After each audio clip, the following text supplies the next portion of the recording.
Hermanos, muy buenos días. Quisiera compartir con ustedes en esta mañana unos pensamientos devocionales y prácticos en la carta a Filemón. Pero antes de leer los pensamientos allí, antes de leer la escritura, vamos a orar. Amado Padre, Dios Todopoderoso, gracias te damos por tu gran misericordia, por tu amor con que nos has amado, un amor que sobrepasa todo entendimiento, un amor que es inquebrantable, un amor que es incomprensible, un amor que es supremamente grande.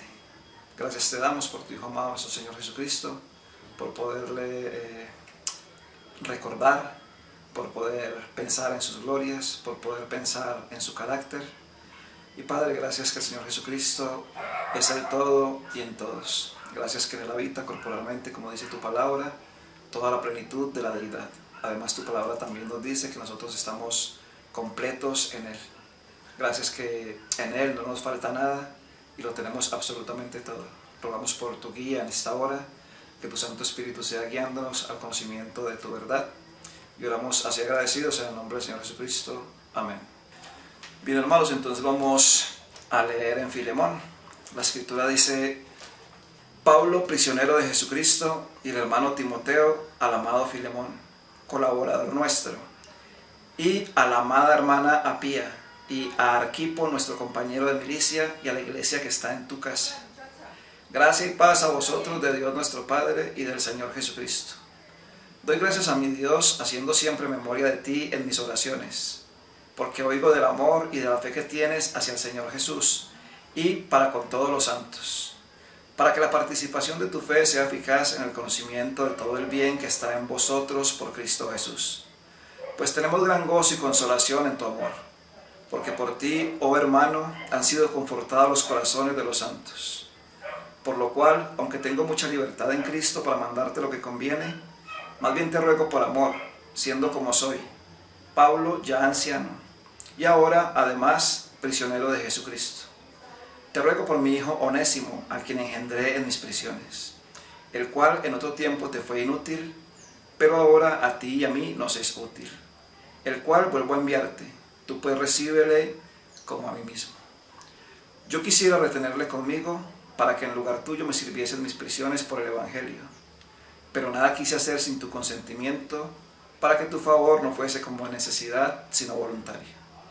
Porque quizá para eso se apartó de ti por algún tiempo, para que le recibieses para siempre, no ya como esclavo, sino más que como esclavo, como hermano amado, mayormente para mí, pero cuanto más para ti, tanto en la carne como en el Señor. Así que, si me tienes por compañero, recíbele como a mí mismo, y si en algo te dañó o te debe, ponlo a mi cuenta. Yo, Pablo, lo escribo de mi mano, yo lo pagaré, por no decirte que aún tú mismo te me debes también. Sí, hermano, tenga yo algún provecho de ti en el Señor. Conforta mi corazón en el Señor. Te he escrito confiando en tu obediencia, sabiendo que harás aún más de lo que te digo. Prepárame también alojamiento, porque espero que por vuestras oraciones os seré concedido. Te saludan Epafras, mi compañero de prisiones por Cristo Jesús, Marcos, Aristarco, Demas y Lucas, mis colaboradores. La gracia de nuestro Señor Jesucristo sea con vuestro espíritu. Amén. Esta es una de las cartas personales que escribió el apóstol Pablo, tal vez más cortas. Y estaba pensando en esta obra en algunos personajes que aparecen nombrados en esta epístola. Encontramos a Timoteo, encontramos a Filemón, encontramos a Apía, encontramos a Onésimo, a Epafras, a Lucas y a Demas. Son 7 personajes que de alguna manera están relacionados con el amor. Y es que el amor hace parte importante en esta carta que Pablo escribe a Filemón. Filemón significa el amante. Y aquí lo tenemos nombrado como el amado. En el transcurso de la meditación vamos a estar pensando también en Filemón, en cuanto a su carácter y en cuanto a su amor. Pero quisiera, hermanos, compartir con ustedes entonces algunos pensamientos prácticos de 7 personajes acá que están relacionados con el amor. En primer lugar encontramos a Timoteo, y cuando leemos en la primera carta a los Corintios, el capítulo 4 y el versículo 17, vamos a encontrar allí que Pablo dice de Timoteo que Timoteo es su hijo amado. Por esto mismo os he enviado a Timoteo, que es mi hijo amado y fiel en el Señor. Y continúa el versículo. Cuando leemos en el capítulo 16 del libro de los Hechos, vamos a encontrar que cuando Pablo llega allí a esta ciudad donde está Timoteo, él ya era un discípulo. Hechos 16, versículo 1 dice, dice la escritura, después llegó a Derbe y a Listra, y aquí había allí cierto discípulo llamado Timoteo, hijo de una mujer judía, creyente, pero de padre griego. Y este Timoteo es al cual Pablo está llamando hijo amado. Recuerdo hace años, cuando recién creí en el Señor Jesucristo, que alguien me compartió algo del Evangelio y me indicó un lugar al cual ir a escuchar la palabra de Dios. En aquellos días yo fui a ese lugar, escuché la palabra de Dios, y como al mes y medio, 2 meses más o menos de estar asistiendo, fui salvo por la gracia de Dios. Pero me pareció curioso que al cabo de unos días este creyente comenzó a decir que era mi padre espiritual. Y yo decía, ¿por qué dice que es mi padre espiritual? Él no me había predicado el Evangelio, no había tenido un cuidado de mí, no me había ayudado en el crecimiento, no había estado pendiente allí de mi desarrollo espiritual. Entonces, este hombre para nada era mi padre espiritual. Pero cuando encontramos esta cita acá en la primera carta a los Corintios, vemos entonces que Pablo puede llamar a Timoteo su hijo y su hijo amado. Aunque ya era un creyente cuando Pablo le conoce, Pablo se encargó sin duda de el crecimiento espiritual, de aconsejarle, de guiarle, de cuidarle, de acompañarle. Y eso es lo que hace un padre espiritual. Entonces, en nuestro país se tiene un dicho que tal vez podríamos aplicarlo a este principio bíblico, y es que padre no es el que engendra, sino el que cría. Decimos acá, o dicen muchos acá en este país. Y en este caso podría ser cierto en el sentido de que Pablo se encargó de formar a través de las escrituras, a través de su conocimiento, a través de sus consejos y sus palabras de ánimo a este joven Timoteo. Y entonces este joven Timoteo es llamado ahí en esta carta a los Corintios hijo amado. Qué bonito es poder pensar en si tenemos hijos espirituales, personas que han creído el Evangelio por medio de la predicación de nosotros, que el Espíritu Santo ha usado a hermanos o hermanas para llevar el Evangelio a diferentes personas y han creído en el Señor Jesucristo, pues que podamos ser verdaderos padres espirituales, que tengamos hijos amados en el Señor, como lo era Timoteo para el apóstol Pablo. El segundo personaje a considerar acá en esta carta es Filemón. Y entonces Pablo le va a decir ahí a Filemón que él es el amado. No sabemos mucho acerca de la vida de Filemón, pero sabemos tal vez lo suficiente para entender cómo Dios puede transformar la vida y el corazón de una persona para que su corazón cambie por completo. Estoy pensando entonces en ese título que el apóstol le da a Filemón. Y es interesante también que en esta carta Pablo no está diciendo que es apóstol de Jesucristo, no está diciendo que es siervo de Jesucristo siquiera, Pablo dice que él es prisionero de Jesucristo. Prisionero de Jesucristo. Cuando escribe esta carta está en la cárcel y él escribe a Filemón apelando a su amor. Entonces tenemos de Filemón que él es el amado. Versículo 5 de esta carta a Filemón dice: porque oigo del amor y de la fe que tienes hacia el Señor Jesús y para con todos los santos. Era un amor que se podía oír a lo lejos. Era un amor que se podía ver ante los demás. Era un amor sincero, un amor real, un amor genuino.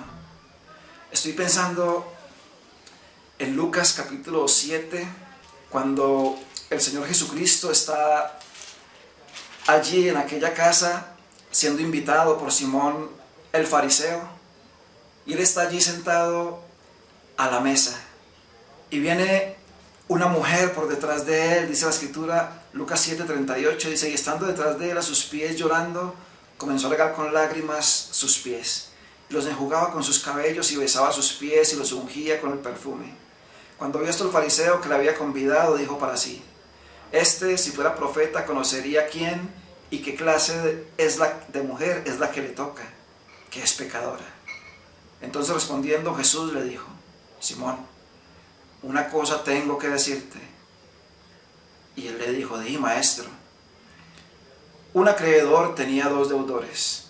El uno le debía 500 denarios y el otro 50. Y no teniendo ellos con qué pagar, perdonó a ambos. Di pues, ¿cuál de ellos le amará más? Respondiendo Simón dijo: pienso que aquel a quien perdonó más. Y él le dijo: rectamente has juzgado. Colosenses capítulo 3 y versículo 5 dice: haced pues morir lo terrenal en vosotros, fornicación, impureza, pasiones desordenadas, malos deseos y avaricia, que es idolatría. Cosas por las cuales la ira de Dios viene sobre los hijos de desobediencia, en las cuales vosotros también anduvisteis en otro tiempo cuando vivíais en ellas. Pero ahora dejad también vosotros todas estas cosas: ira, enojo, malicia, blasfemia, palabras deshonestas de vuestra boca. No mintáis los unos a los otros, habiendo despojado el viejo hombre con sus hechos. Filemón era un creyente de allí de Colosas. Tal vez podemos considerar esta carta a Filemón como un anexo a la carta a los colosenses. Y leímos ahí de lo que eran algunos de los colosenses que habían creído en el Señor Jesucristo. Tal vez Filemón, al hacer una lista de estas características de las vidas pasadas de los colosenses, sin duda él podría tachar muchas de ellas. Estoy pensando que Filemón es como el Señor Jesucristo dijo allí en el Evangelio de Lucas: uno a quien se le había perdonado más y por ende él amaba más. Amaba con un amor sin acepción de personas, amaba con un amor sin pobreza, amaba con un amor sin tacañería. Filemón tenía un amor verdadero. Dice versículo 5: porque oigo del amor y de la fe que tienes hacia el Señor Jesús y para con todos los santos. Lucas también en el capítulo 10, el Evangelio de Lucas y el capítulo 10 y el versículo 25 dice: he aquí un intérprete de la ley se levantó y dijo para probarle: maestro, ¿haciendo qué cosa heredaré la vida eterna? Él le dijo: ¿qué está escrito en la ley? ¿Cómo lees? Aquel respondiendo dijo: amarás al Señor tu Dios con todo tu corazón, con toda tu alma y con todas tus fuerzas y con toda tu mente, y a tu prójimo como a ti mismo.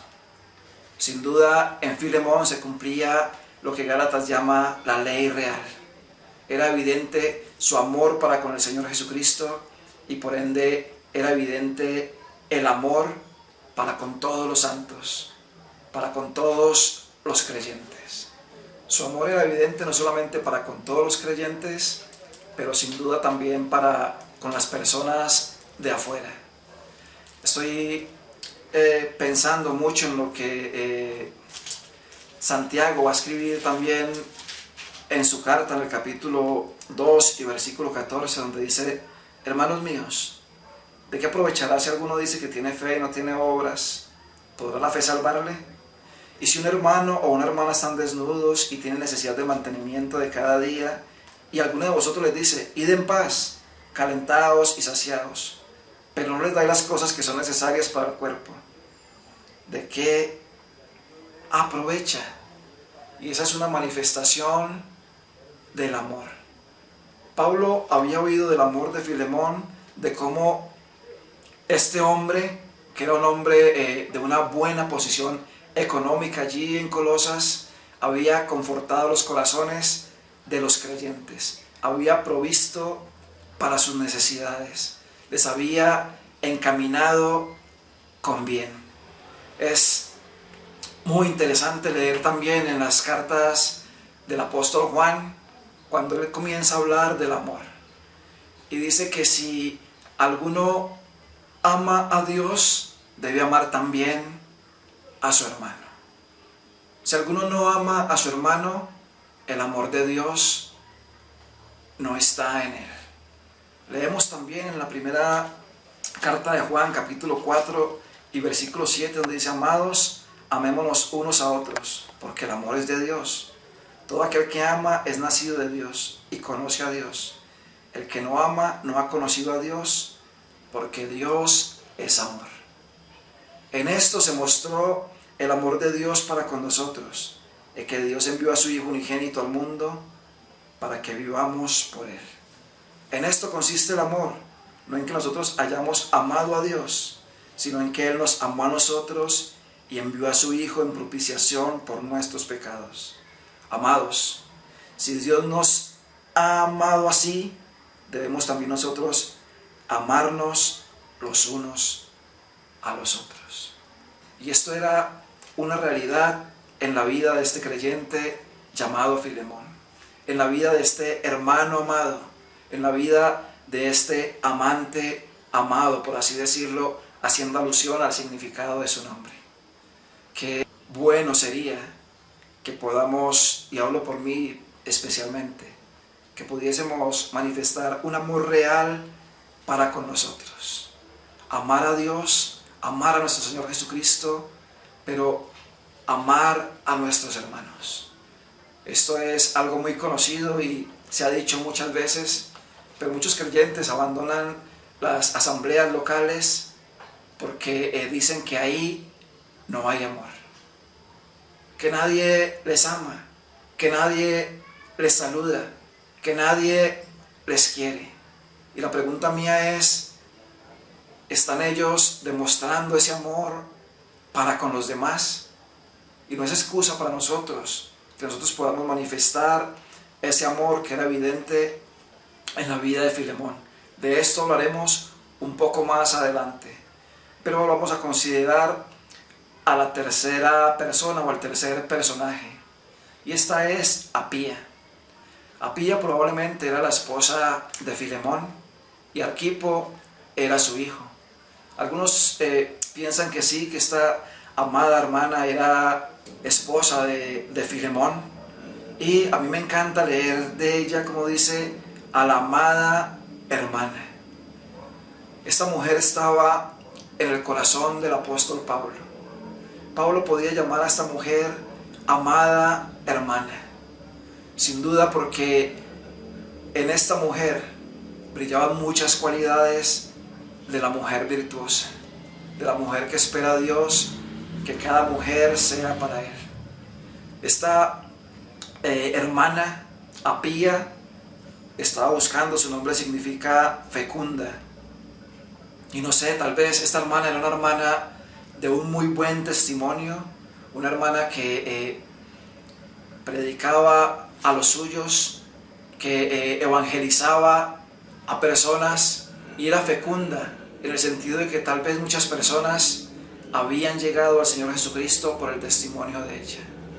Algo también que me llamaba la atención acá es que si es cierto que esta hermana amada Apía era esposa de Filemón, vemos algo muy bonito, y es como el carácter de Filemón se veía reflejado en la vida de esta hermana, pero también el carácter de esta pareja se veía reflejado en la vida de su hijo, en Arquipo, porque Arquipo también era uno que trabajaba en la obra, que militaba con los demás creyentes haciendo la obra de evangelista.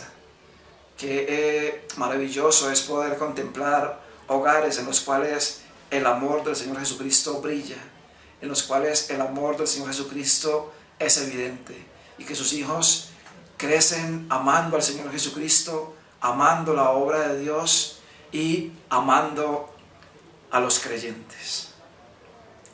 Quisiera considerar con ustedes entonces el cuarto personaje, y este es Onésimo. Onésimo había huido de la casa de Filemón, había tal vez hurtado cosas, había causado daño a esta hermosa familia, y por cosas de Dios Onésimo se encuentra con Pablo en la cárcel. Y allí dice Pablo acá en esta carta que le engendró como hijo por medio del Evangelio, es decir, le predicó el Evangelio. Onésimo fue salvo y ahora su vida es totalmente diferente, su vida es totalmente cambiada.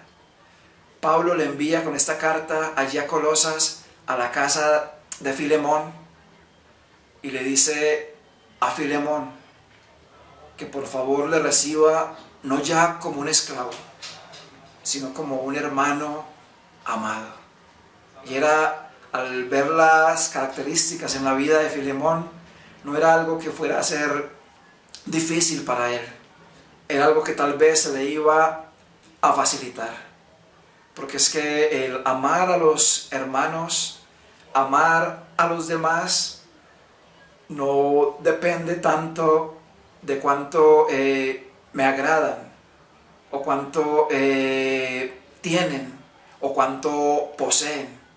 Si uno ve a Filemón, él está en la cárcel y sin duda regresa sin absolutamente nada, todo malgastado.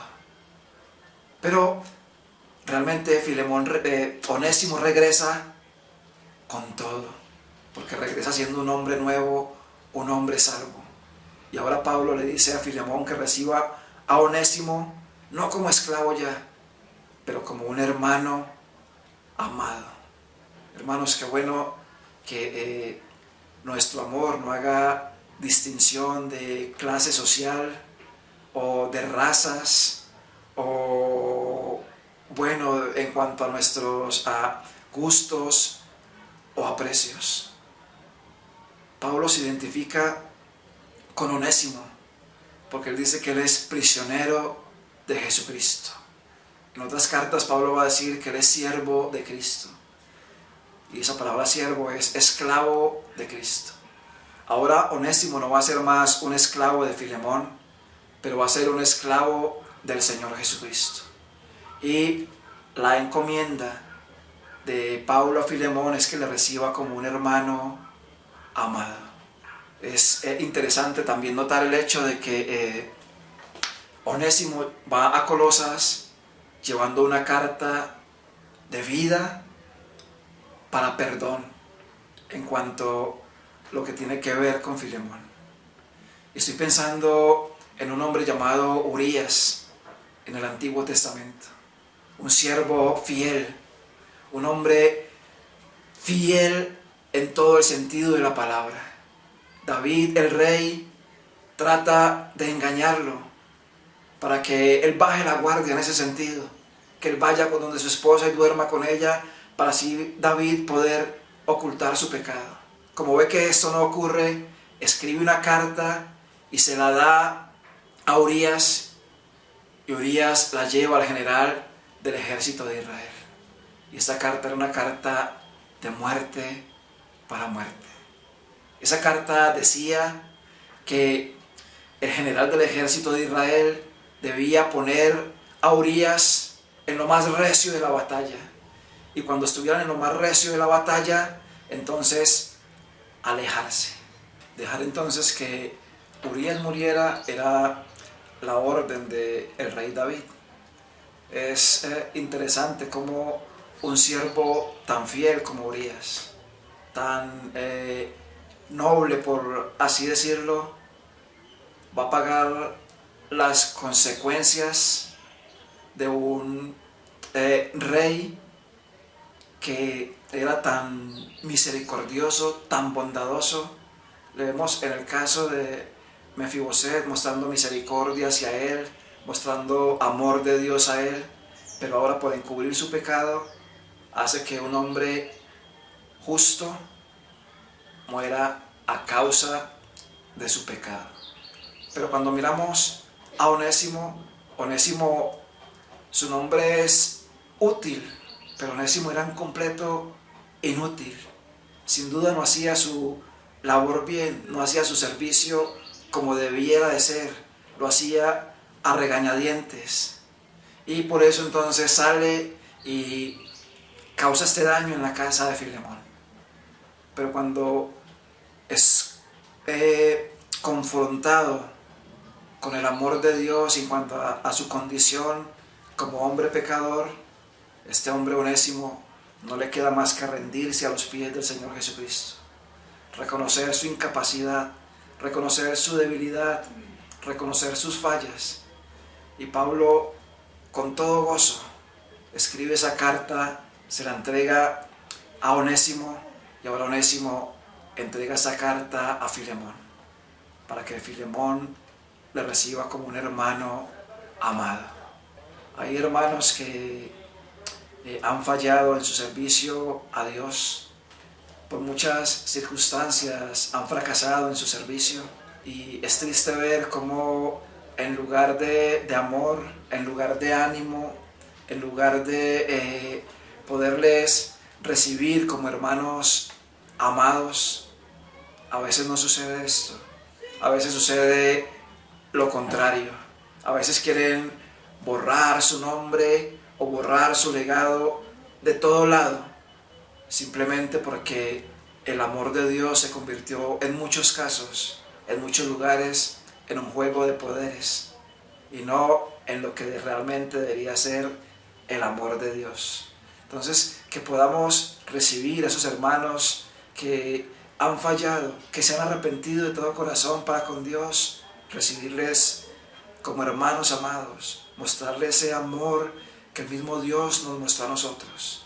Porque es que nosotros le amamos a Él, porque Él nos amó primero a nosotros. Y qué bueno poder entonces manifestar ese amor con nuestros hermanos, también con aquellos que han creído en el Señor Jesucristo y que en el pasado fueron hombres o mujeres de vidas completamente inmundas delante de Dios. Pero cuando el amor de Dios transforma el corazón de un hombre o una mujer, nosotros debemos mirarle con ese amor con el que el Señor Jesucristo les ha mirado también. Quisiera considerar entonces el quinto personaje, y está en el versículo 23, es Epafras. Epafras, cuando Pablo escribe la carta a los Colosenses en capítulo 1 y versículo 7, Epafras va a ser llamado ahí consiervo amado. Dice versículo 7, como lo habéis aprendido de Epafras, nuestro consiervo amado, que es un fiel ministro de Cristo para con vosotros. Un consiervo amado. Pablo, siendo apóstol, teniendo su autoridad apostólica como tal, siendo el gran pionero, siendo este hombre de Dios tan grande como nos lo muestran las Escrituras, no se consideraba ser más que aquellos que servían a la par con él en la obra de Dios, y le podía llamar consiervo amado. Hermanos, en la obra de Dios, en el trabajo de Dios, no puede haber jerarquías, no puede haber niveles de autoridad. Debemos considerar a los demás como superiores a nosotros mismos, como la palabra de Dios nos lo demanda, nos lo dice. Y Pablo va a decir de Epafras entonces que Él es un consiervo amado, uno que sirve a la par con Él, uno que sirve a la par con los demás apóstoles. Epafras no se menciona mucho en las Escrituras, pero uno puede leer de él y se queda asombrado con ese gran testimonio de este hombre. Era un hombre que servía en silencio, y Pablo podía decir de él que era un consiervo amado. Qué triste, hermanos, es ver cómo en ocasiones se jerarquiza los siervos de Dios. Y esa palabra siervo es una palabra que se ha usado para dignificar la labor de un esclavo. Deberíamos decirle al hermano esclavo de Cristo, que el esclavo del Señor nos enseñe. Pero entonces, en algunas partes del mundo, la palabra siervo viene a denotar una posición o un nivel de autoridad sobre las otras personas. Es cierto, debemos apreciar a los hermanos, debemos apreciar a aquellos que nos presiden en el Señor, aquellos que trabajan en la obra del Señor. Debemos amarles por causa de su obra, debemos respetarles por causa de la carga que el Espíritu Santo ha puesto en sus vidas. Claro que sí, pero hermanos, es triste ver cuando si hay un hermano que sirve al Señor por allá en un pueblito donde ni siquiera entra el sol, entonces no, ese hermano dejémoslo de último para X o Y circunstancia. Si es un hermano que sirve al Señor de todo su corazón, pero es un hermano que no tiene tanto dinero como fulanito de tal, o no habla otro idioma como sutanito, entonces ese hermano dejémoslo allí en cierto lugar. Hermanos, que en la obra de Dios, que en el trabajo de Dios no haya esa acepción de personas, que se puedan considerar los siervos de Dios como consiervos amados, que se puedan estimular y se puedan ayudar los unos a los otros. Vamos a considerar entonces a Demas, versículo 24. Hay una lista ahí, dice Marcos, Aristarco y Demas.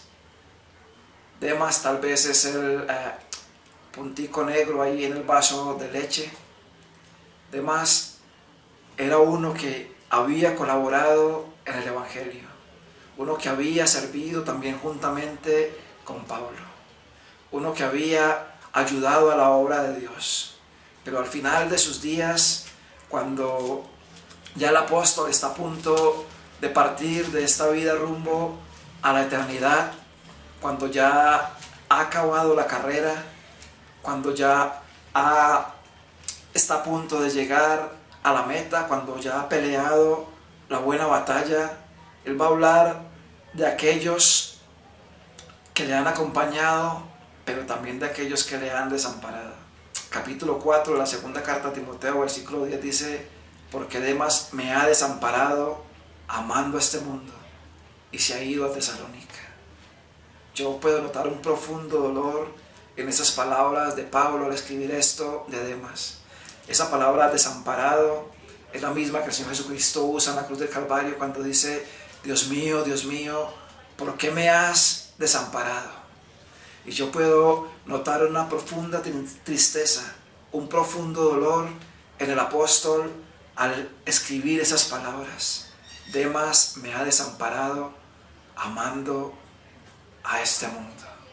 Ese vacío y esa soledad que sentía el apóstol Pablo al ver cómo este hombre había ido al mundo a amar el mundo y sus placeres.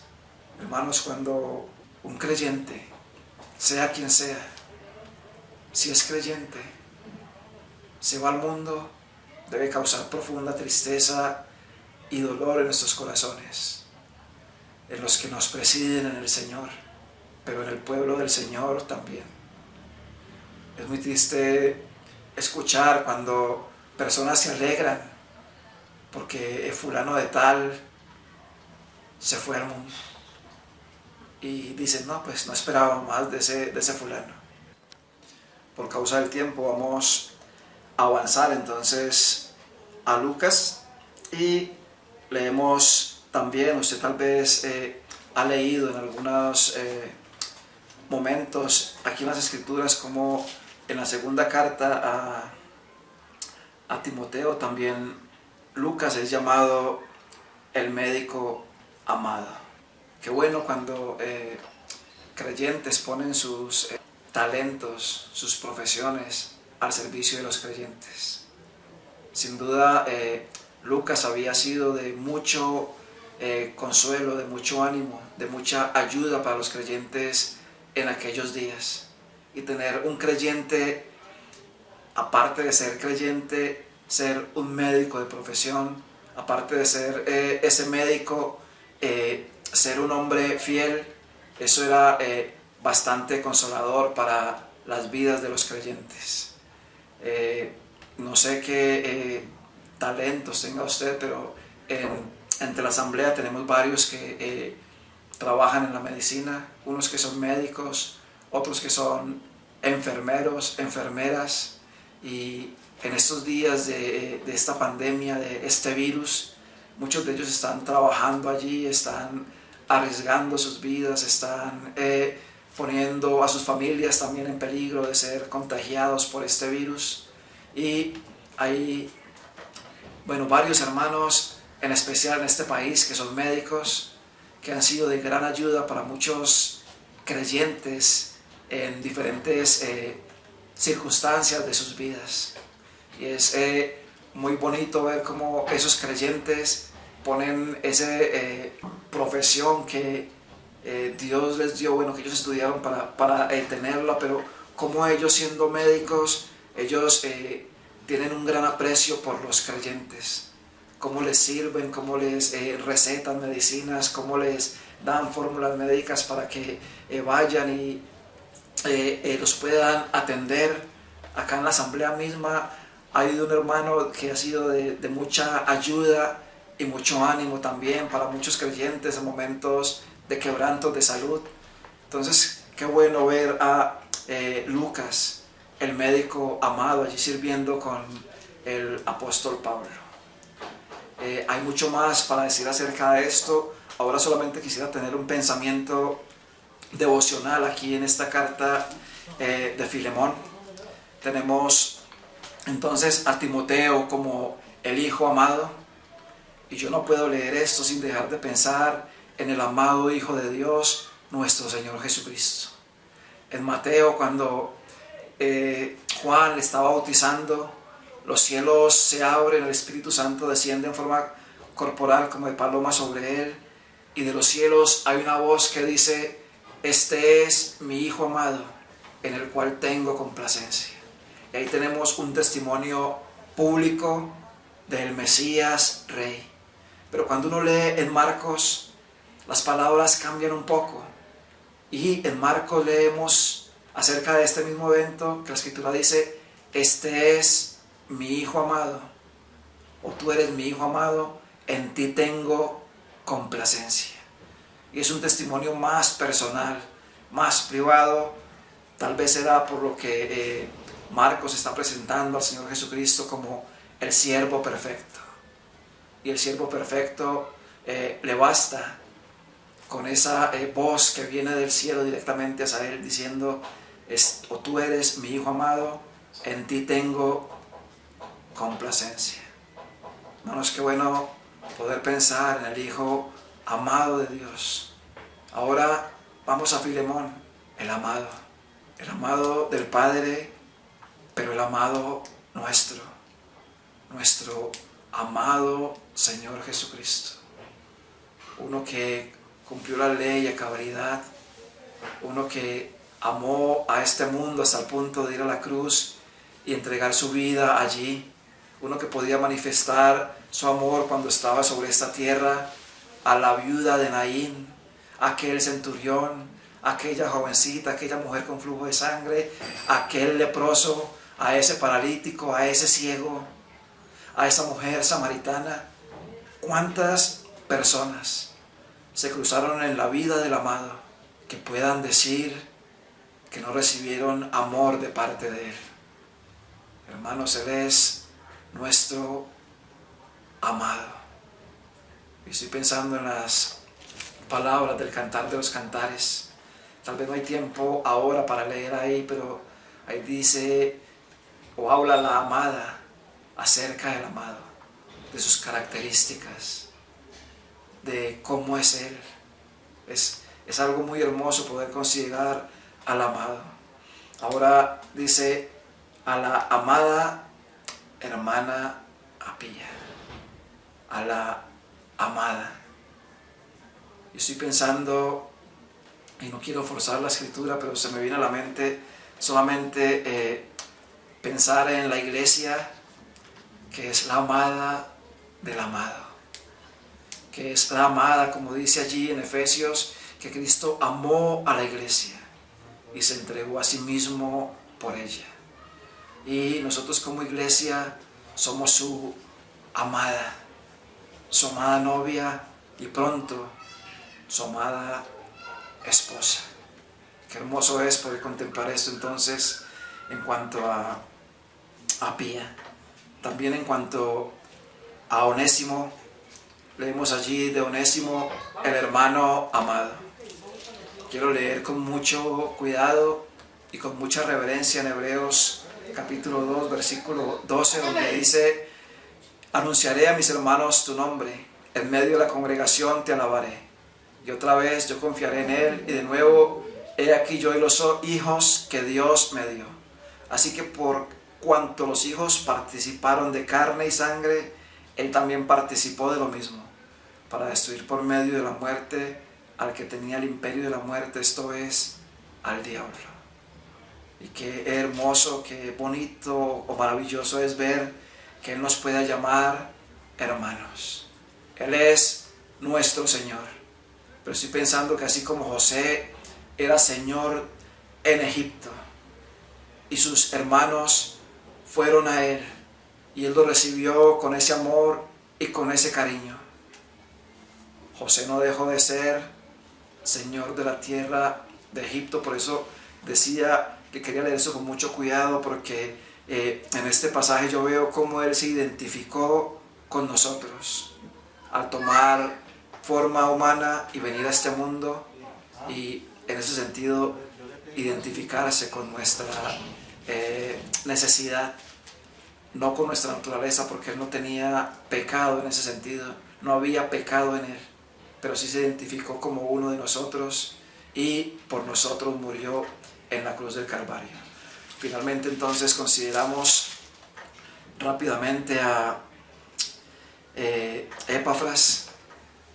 Juan capítulo 13, vemos al Señor Jesucristo tomando una toalla, ciñéndose sus lomos y bajándose allí a lavar los pies de los discípulos.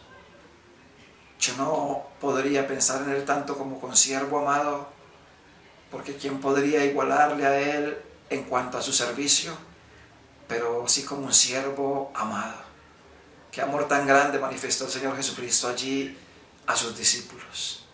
Gracias a Dios por el don inefable, por aquel que vino y dio su vida en la cruz del Calvario. Ahora Demas, un contraste entre Demas y el Señor Jesucristo, y es que Demas amó al mundo, al sistema, pero el Señor Jesucristo amó al mundo, las personas, usted y yo. Se ha dicho que, leemos en los Salmos que Dios está airado contra el impío y el pecador todos los días, y esto es cierto, pero como les decía ahora, cuando yo leo en los Evangelios del Señor Jesucristo, curando a la gente, haciendo milagros, hablando con las personas, yo puedo ver ese amor que Él manifestaba a las personas, para que esas personas pudieran, contritas y humilladas, entregar sus vidas al Señor Jesucristo. Finalmente, Lucas, el médico amado, y pienso en el Señor Jesucristo como aquel buen samaritano que leemos allí en el Evangelio de Lucas. Uno que sanó mis heridas, que lavó nuestras llagas, que lavó nuestro pecado, y que nos encomendó al cuidado del Espíritu Santo hasta que Él volviera. Hermanos, le esperamos esperamos su pronto regreso. Sabemos que Él viene. A mí me anima la idea de pensar siempre en que Él ya salió y que viene en camino, que no demore. Que el Señor nos ayude a considerar más del amor de nuestro Dios y más del amor de los unos para con los otros. Oremos. Padre, gracias te damos por tu palabra, porque ella es verdad, porque tu palabra nos consuela, nos anima, nos conforta y nos ayuda a vivir como tú quieres que vivamos. Gracias por las vidas de estos grandes hombres que tú has dejado acá escritos en tu palabra para que podamos aprender de ellos. Pero gracias te damos más aún por el ejemplo perfecto que es el de nuestro amado Señor Jesucristo. Oramos que podamos ser, como oraba Pablo, plenamente capaces de comprender la anchura, la profundidad, la altura del amor de nuestro Señor Jesucristo. Oramos que tú nos ayudes y oramos así agradecidos en el nombre del Señor Jesucristo. Amén.